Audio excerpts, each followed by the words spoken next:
The Gateway Arch is known as a monument to progress, a towering symbol of exploration and expansion. But beneath its shining curve and manicured grounds, something else lingers. There are whispers of things buried below, echoes that refuse to stay quiet. Along the river, something glides through the mist, long after it should have vanished. And nearby, in a once grand home, the past clings to the walls with an unsettling grip. This isn't just a story about a national park.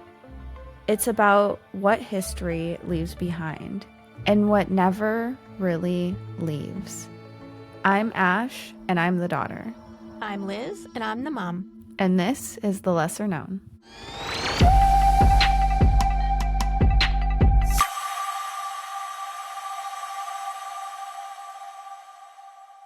So for the question of the day, within the past few days, there was an Indian airline or an airline going to India that crashed, and it had like 240 or 80 people on board, and one person survived. And if you saw the crash, it's like, how the heck did they survive, first of all? Like, that's crazy. But if you were a sole survivor on a plane like that just should have taken you out, do you think that you would have like a new lease on life and try to make yourself a better person and just be like, oh my God, I'm alive for a reason? Like, and you know, like how some people do when they have a near-death experience? Or do you think you'd be on the opposite end of that where you would just spiral and feel guilty and like, why did I live and all those people died? And so what do you think? Do you think you'd go to like a dark path, or do you think you would be like, I was meant to be here for a reason, I'm going to make the most of it?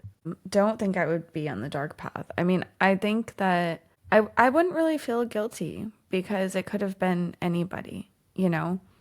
I think I would have like a totally new outlook on life. I would want to make the world a better place in some way and like share my story. And then, yeah, just be a better person. And I think I would enjoy my life a lot more because there's a reason that I was like picked, you know? Yeah, I have a little bit of a different perspective because I was thinking it really depends. Like if my entire family was killed in the crash and I was the sole survivor, I think I would take a dark turn, at least for a while. And I'd be like, I don't even want to be here if my family's not here. Like, what was the point? Like, why am I here? But if, let's just say you guys weren't involved. Like, you guys weren't on the plane and I was a sole survivor. I was traveling alone. I was a sole survivor. I think even still for a little bit, I might go on not a dark path, but feel just seeing all that like death and destruction around me. I think I would feel like sad for a while. But then after I came out of that, I think I'd be like, wow, maybe I should do something important and contribute to society and make what I can make better. Like, I am here for a reason type of thing. So I think I would kind of go both ways. I think at first, for sure, I would go negative and then positive once I realized like, wow. But I think at first, seeing something like that, I can't imagine how you wouldn't go negative for a while. I think I would just feel so lucky that it would be hard to. Mm-hmm. I mean, that could be. You know, it's hard to imagine if you're not actually in the situation, but I mean, that could be too. Like, you immediately are like, I can't believe I just survived that. Mm-hmm. So I'm a both ways on that. So ultimately, what is that? Is that a tail? Is there a cat? It's a cat's tail. If you guys are watching on YouTube, that was really funny. I thought you were holding up a fuzzy slipper to the camera. No, it's a fuzzy cat tail. Looks like a friendly cat. Yeah, that's the cat I actually gave to Austin and Amber. Oh, no way. I remember the kittens. Yeah. Aww. It's one of them. So he has a special fondness for you because you're like his rescuer. Yeah, he likes to bite me, so I don't know if he actually likes me. He was like, I was on track to being a stray, and I wanted that. It was feral until Who said you came I wanted along. to be saved? Yeah, so let's do I did, like you suggested, a national park review instead of a national park tweet. And so this one was for Hawaii Volcanoes National Park. And someone said, absolutely horrible disappointment. There wasn't a single pickleball court in sight. Like, Is that a common thing in Hawaii? what kind of disgruntled hipster wrote that? Like, what? Like, Is pickleball like a really big thing in a national park though? Like no. why is that the thing you expected from a volcanic national park? I don't know. I don't know. That's Yeah, it's funny. I I would be don't surprised if there were a pickleball court there more same. so than like surprised that there wasn't. But I mean, Same. just to completely disown the park because absolutely horrible disappointment because of pickleball? No pickleball. Okay. Why don't you like travel a couple miles down the road? I'm sure you can find a pickleball court somewhere. Yeah. Not a national park. I don't know where they thought they were going. So I just want to do a quick recap of the Gateway Arch National Park for those of you who didn't hear Ashley's episode yet. And the park's located in St. Louis, Missouri. It became a national park in 2018. And before that, it was called the Jefferson National Expansion Memorial, which we talked about is like a mouthful. So thank God they changed it. Yeah. Obviously, the main feature of the park is the Gateway Arch. It's 630 feet tall stainless steel monument. The park consists of the arch, the museum, old courthouse, and the surrounding park area. And normally I start the episodes with a haunted place to stay, but since obviously this is what I barely even consider a national park, I know it is, but it's like basically in the middle of the city. I wanted to go over the park first, and then we'll go into a haunted place to stay. And I am saving the best for last because this is like a legit haunted place to stay, like the best. Honestly, and I know I'm like throwing a lot of shade at this national park, but I like really didn't even expect to find anything here because I'm like, all right, it's a building and basically a statue. Like, what could possibly be here? So Yeah. I didn't think there was going to be really anything. right. I'm happy you found something. I know because even you even said that in the episode. You're like, it was almost like good luck, like finding something. So anyway, I actually found like some really cool stuff. Back in the late 1700s and early 1800s, St. Louis, that's around when like St. Louis was building up. So the first Catholic church there was known as Old Cathedral. And it had its own graveyard next to it. The graveyard was called the Rock Springs Cemetery, and it was the final resting place of many of the early settlers and founders. So basically, like everyone who was like building up St. Louis, all them, they're all buried there. As the city grew, they were starting to worry about having a cemetery in the center of the city. I don't know why.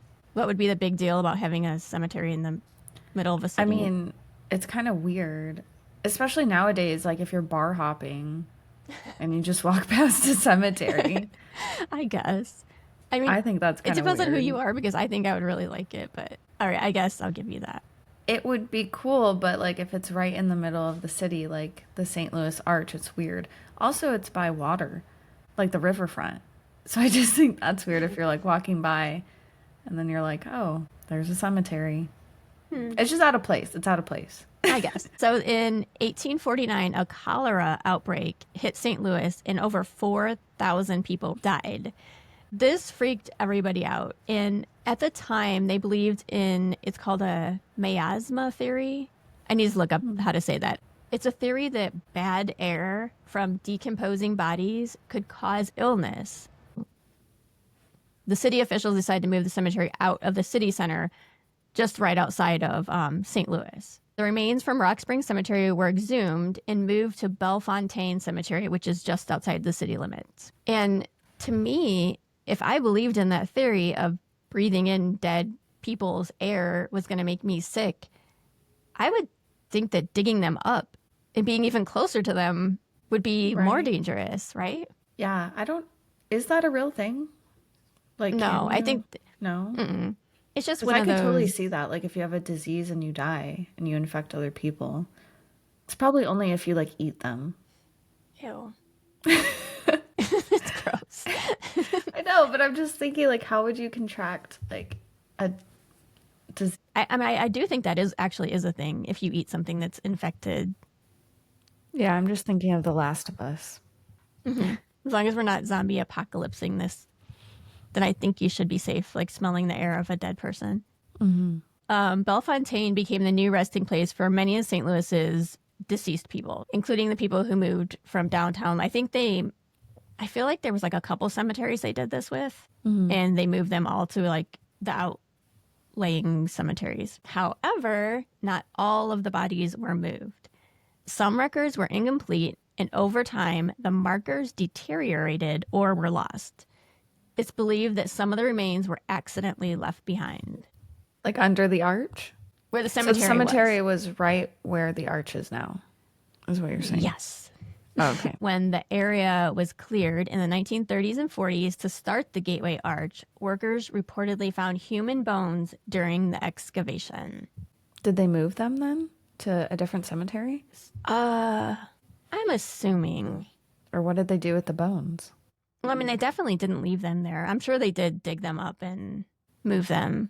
It's probably one of those things. You ever see that when they're building and they come across a discovery and they have to like shut down construction?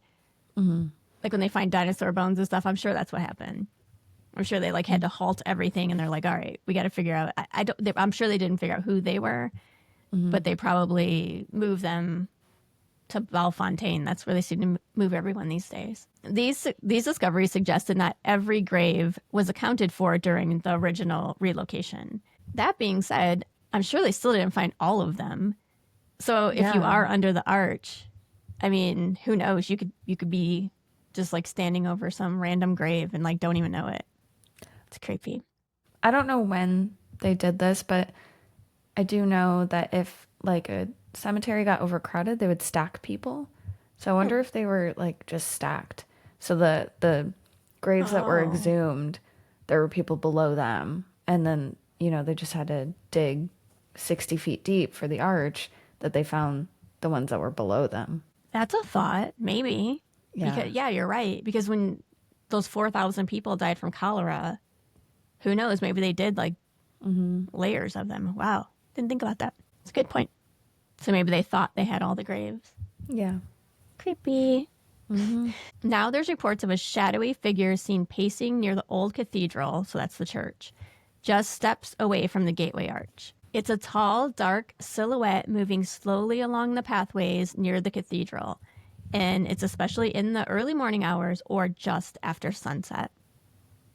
The figure is often seen wearing a long coat or cloak and sometimes a hat, like a 19th century funeral attire. When people try to approach or get closer, he vanishes without a trace, leaving a sudden chill in the air or an overwhelming sense of sadness. People think that he could have been like a caretaker based on like what he's wearing and how he just keeps like patrolling that area. I was thinking about this, like just in general with all of our ghost stories. You know how people see ghosts in the dark? Do you think that it's because they show up as like a white mist and maybe they show up during the day, but you don't see them because it's light out? And then when there's the dark background, maybe that's why you see them? Maybe, but I feel like we've seen them inside hotels too, like the bellboys and stuff, or whatever they're called, and that's like well lit. Because I don't know if we've always talked about just seeing them at night. I noticed every time I'm researching or doing my episode, I always end up saying it happened right in the morning, early morning hours, or just after sunset. Like that's like when they always pop up. And I'm just wondering if maybe that's why. Because people are always like, well, why do you only see ghosts in the dark or at night? And that's kind of like my theory. Maybe. It's because you need like the dark backdrop. One tourist took a selfie under the arch at night. And when they looked at the photo later, there was a man's face behind them. And nobody else was there. That is so creepy. Do you have the photo? Can we see it? Oh, God. We should look it up. I didn't look it up. But you didn't look it up? No, I was busy. You talked about this and you didn't look it up? I'm going to look it up. That's like something that I really want to look up. That would be the first thing I did if I saw or if I read that. I'll go ahead and like keep going, but let me know. Okay. Then we can go back to that. In the 1800s, St. Louis was a major port city and a transportation hub. Steamboats were constantly arriving, departing, bringing cargo, bringing soldiers, people heading west. Like it was just basically a lot of activity there. And I didn't know this, but apparently steamboats are prone to explosions, fires, and collisions. Oh. I can see explosions and fires, I guess, because steam, like you're creating the steam from something. But why collisions? Yeah, maybe it's just not very maneuverable. Yeah, you're right. It's like all these obvious things. I'm like, but the biggest mystery is why are there so many collisions? It's like, because you can't steer them very well. Good point, Ashley. Thanks. Oh, I feel so dumb sometimes. Anyway, one of the most infamous disasters involved the steamboat called White Cloud. And in May of 1849, it caught fire while docked in downtown St. Louis. The flames spread from one boat to another until 23 steamboats and over 400 buildings were burning. Oh my god. So it basically destroyed the waterfront and dozens of people died. Yeah, that sounds terrible. It reminds me, like, when you started talking about that, it reminds me of the fire that happened in Chicago. I originally had that in my notes. Oh. I was going to say something about it. But then I was like, this episode is kind of long, so I'll go ahead and take that out. But that's literally what I wrote down. It's like in these big cities, there's always that major fire that happened in like the early 1900s that wipes everything out and then they like restart.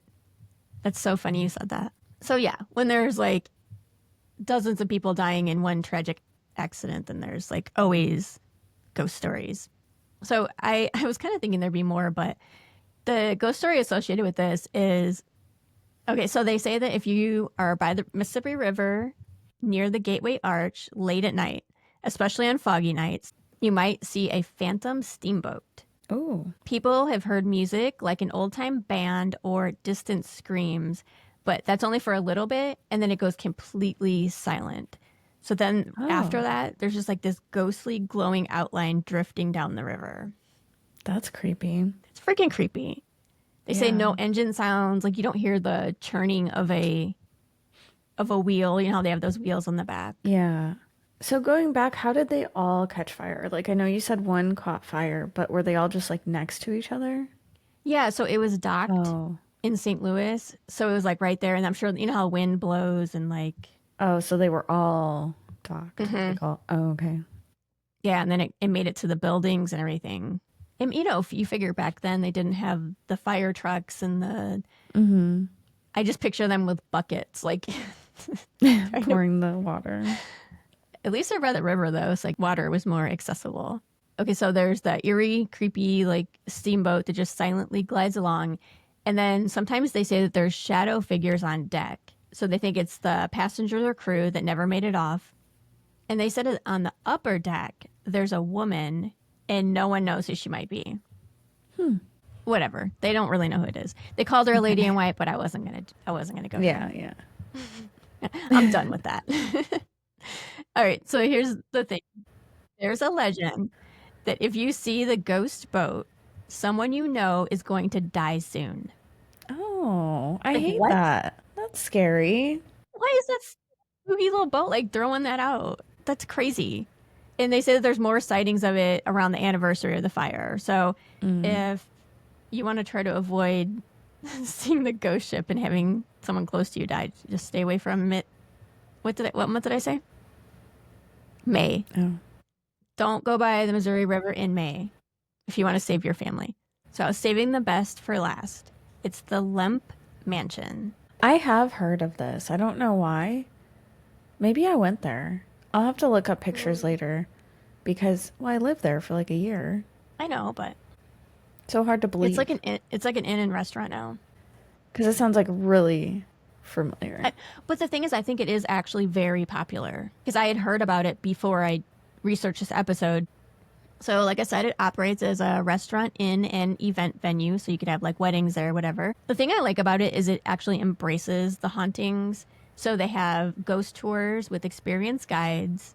They have insights. They give you like the mansion's haunted history, like all that. I love that they are just like, yeah, we got this thing and we're gonna appreciate it. And then guests can actually stay overnight in themed rooms such as the Lavender Suite, William Suite, and each of the rooms has like a different story and different haunting.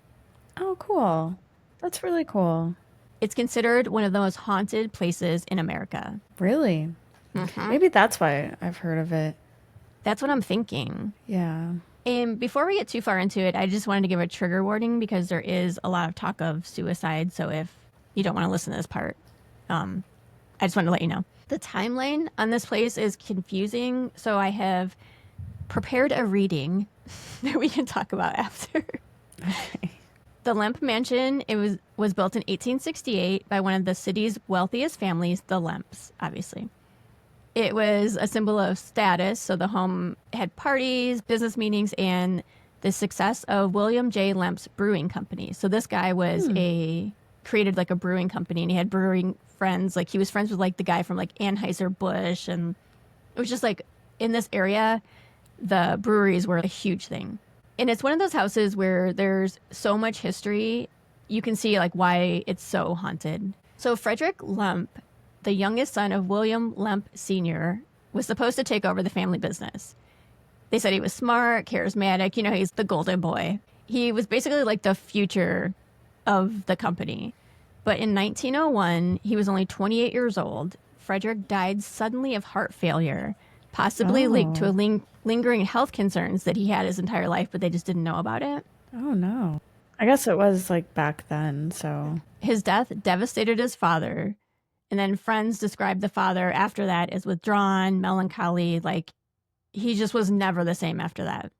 3 years later, in 1904, William J. Lemp Sr. locked himself in his bedroom on the second floor of the mansion and took his own life with a .38 caliber revolver. The grief of losing Frederick never left him. The business passed into the hands of his second son, William Lemp Jr. Just 2 years later, in 1906, tragedy struck again. Julia Lemp, William Jr.'s wife, died of cancer. Oh. At the time of her death, Julia was considered the richest woman in St. Louis.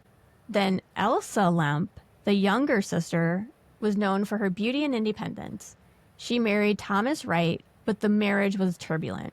In 1920, not long after reconciling with Thomas, Elsa was found dead in her bed with a gunshot wound to the chest. They say it's a suicide, but they think that it could have been. People don't shoot themselves in the chest if it's a suicide. That's also like a really weird angle. I don't think it was suicide. So rumors circulated for decades, and some think it was foul play. Others say Elsa had just been despondent, caught in a tug of war between like expectations of her family, her own struggles, just basically everything that had been going on. So they don't really know for sure, but I'm with you. 2 years after Elsa's passing, William Lemp Jr.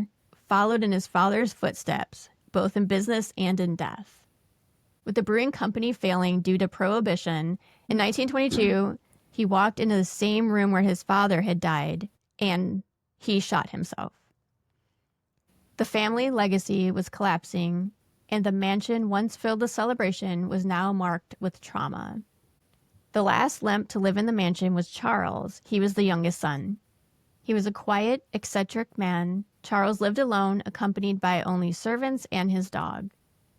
Neighbors said that he became increasingly paranoid in his later years, boarding up windows, refusing visitors, and rarely leaving the house. In 1949, Charles wrote a bizarre note.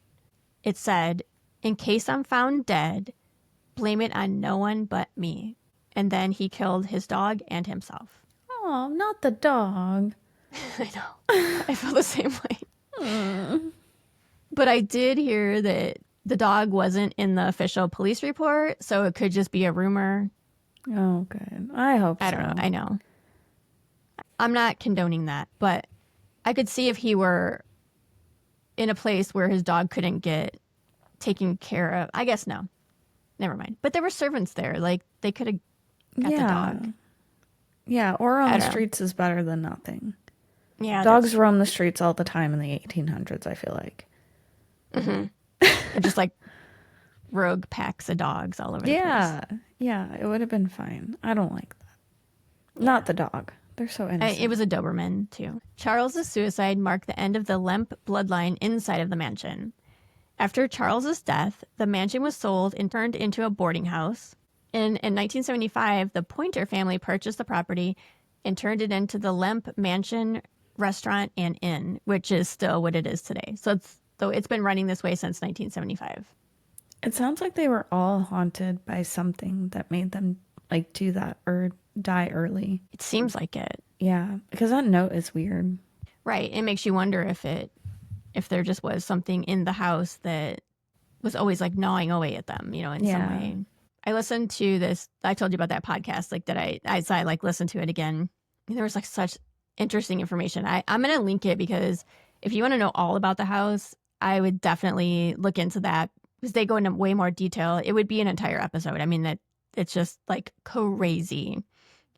According to the mansion's historian and paranormal investigator, there are about 9 spirits still in the Lemp Mansion. So, and how many people died total? 5? 7? Maybe like 5 or 6. Yeah. I should have counted that. That was dumb. Some of them are the Lemp family members, which I'll get into the specifics in a second. And then the other ones are a little more unexpected. So, reportedly, there's a servant who still watches over the ghost of a 16-year-old named Zeke. And I'll explain Zeke in a second. There's a spirit of a child named Elizabeth. Excellent name. And a weird entity nicknamed the Stinky Man. He straight up told one of the investigators to get out of the house. I don't know why he's called the Stinky Man. I really wish they would have came up with something better. It just sounds like a 5-year-old came up with that. Yeah. Oh, it was the Stinky Man. Yeah. Anyway, and then there's William J. Lemp Sr. He's seen in the bar area, and the bar area is where his office was before. That was the office where he killed himself, and he's said to be one of the most haunted areas in the house. People report cold spots, doors opening and closing, a male spirit pacing or just sitting quietly with a heavy, sad presence. There's a story that one of the tour guides, so, they do tours there, like haunted paranormal tours, was sleeping on a cot because all the rooms were taken. So she was sleeping on a cot in that area. She saw a man pacing around her cot. He bent over her head and started making moaning sounds. Ew. So she told him, "You're scaring me." Yeah. And then he disappeared. That's creepy. Mm-hmm. But that's like one reason they think that these are like intelligent hauntings, because it seemed to listen to her. Was there an episode on like Ghost Adventures or anything? Because I want to watch it. I'm sure. Okay. I'm going to look. I probably should have tried to find it. I just kind of gave up on those because it was so hard for me to find these episodes. I probably should have stuck with it though, because they definitely did go there. Now that I'm thinking about it, because the girl who does this podcast was part of Ghost Hunters. And now she does a podcast. Yeah. Oh. So, yeah, they definitely did go there. Then there's the ghost of William J. Lemp Jr. They call him Billy. He's a well-dressed man, often seen, the ghost is a well-dressed man, often seen near the stairwell. His old office gives the intense vibes of an unease or anger. And then paranormal investigators even caught an EVP of an aggressive male voice when calling out to Billy. I guess he had like a temper. He wasn't like the nicest guy. And an employee who had worked at the mansion for about 10 years was walking up the steps, and a dark shadow came running down the stairs at him. Ugh. Creepy. To the point where the guy took a swing at the shadow, and his arm went through the shadow. Like he like thought someone was coming at him. It was like that real. Yeah. That he actually took a swing at it and just like swiped through it. It's like, oh my God. I want to go here. Then there's Charles Lemp. His spirit is seen in the hallways near the attic. Dogs that are at the place seem to bark at nothing around his old room. And visitors say they feel dizzy or disoriented upstairs. Weird. Then there's the monkey-faced boy, which they think is Zeke. And so this one, I need to explain a little. So they think that one of the Lemps had a child that was possibly, but they think that he had deformities or something wrong with him. And so, and this is like sad because at the time, this is what they would do. Like they would hide them away. And so they think that they kept him in the attic until he died around probably the age 16. But I guess they can't find any records of this. But like also if they were hiding someone, they're not going to have records of this.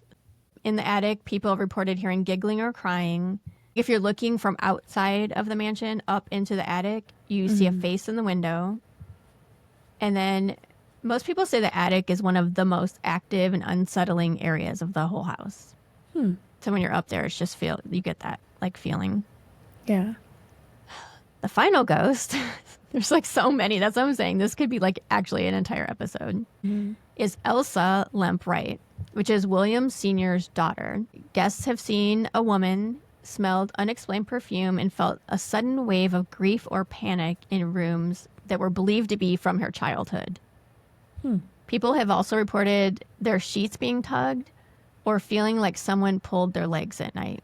But they did say that when it was a boarding house, they actually housed kids there too. Oh, okay. So they think that it could be maybe something like that also. Yeah, I could see that. When the mansion was being renovated into an inn, so it went from the mansion to the inn, one of the construction workers swore he was being watched from a window, and he got so creeped out that he's like, I won't go during the night anymore, because they used to work like 24/7 on it. He refused.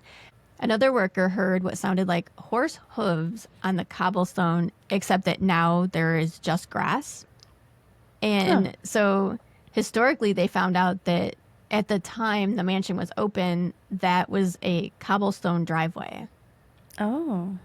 And in general, people hear footsteps, pianos playing, doors locking, apparitions of a young child, older man, phantom gunshots, like just basically like a ton of stuff in that place. Sounds like a lot. Super haunted. And actually, beneath the house, there's a network of underground tunnels, storerooms, and a secret ballroom. Where do the tunnels lead to? Did it say? They did say that it was the tunnel between the mansion and the brewery. So you could like go straight from the mansion to the brewery, because that was like their family business. So that's like where they were all the time. Mm-hmm. That's really cool. Yeah, actually, you know what? They probably did that during Prohibition. Yeah. Maybe. Because, the tunnels, and then, like, if there's an underground ballroom, they wanted people to be able to drink and hang out. I don't know, maybe. So now I have some actual guest stories, like from people who have stayed there. So this one's from Reddit, and he said it was a super crazy experience. He heard a dog whimpering, scratches on the floorboards, glass being tapped on, breathing on his neck, knocks on the door, and his friend got her foot grabbed. But he said 10 out of 10 would go back. The breathing on the neck would get me. I don't think I could go back. If someone would, ugh. It's like, back off. I don't like a person breathing on my neck. And another one from Reddit. I'm just going to read this one. My girlfriend and I decided to set off on our ghost hunt. We walked all over and nothing happened. Around 10 p.m., we headed back to the room to sleep.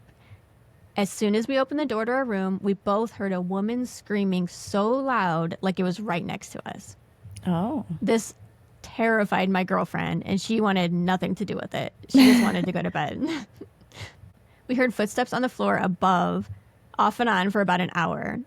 After that, everything went silent. I was able to sleep, but my girlfriend did not. And around 1 a.m., she jolted me awake, letting me know that our door to the room just opened. Oh, no. And those doors had actually, to lock them, you had to use a key. So it should never have just opened. No. I don't like that. So yeah, that was their experience. Yeah, I would have been gone from the scream. Yeah, I know. But they actually went there to ghost hunt, so I'm kind of surprised they didn't like try to like look into that a little more. And another thing that girl from the podcast said that when she was visiting the house, she said that the investigator she was with was very skeptical. So she wasn't one of those people who would automatically say like, "Oh, that was definitely a ghost." Yeah. And she said they were investigating downstairs or like in the basement or something, and there was a light upstairs, but they were in the dark of the basement. And they kept seeing like what looked like someone walking back and forth. Like the light would flicker off and on, like someone was pacing like on the floor above. Weird. Yeah. And then they saw it like a couple more times in the house. So. Interesting. Well, anyway, that's all I have for Gateway Arches. That's quite a bit. There was a lot. Yeah, for like thinking there was nothing. Same. When I found out the Lemp Mansion was there, though, I was like, like, that's my key. Yeah. Well, cool. That was a lot. So we have a Whatever Wednesday coming out and a Sunday Scary this next week. So stay tuned for those. We'll see you guys later this week. All right. See you guys later. Bye. Okay, bye.